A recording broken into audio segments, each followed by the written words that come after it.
How to change wallpaper on Windows 11. Hey everyone, welcome back to the channel. In today's video, I'm going to show you how to change your desktop background in Windows 11. So now without further ado, let's get started.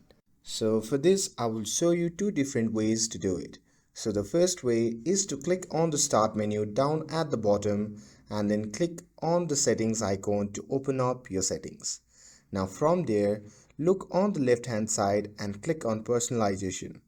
And once you are in the Personalization section, click on the first option that says Background. But there is even quicker method. So if you are already on your desktop, just right click on any empty space and then select Personalize in the pop-up menu. And it will take you straight to the same personalization menu without going through settings. And here you can simply click on background, and after that you can choose from the recent images or browse for a new one. I'm going to go ahead and pick one I have already saved, and here you will see it instantly change the background.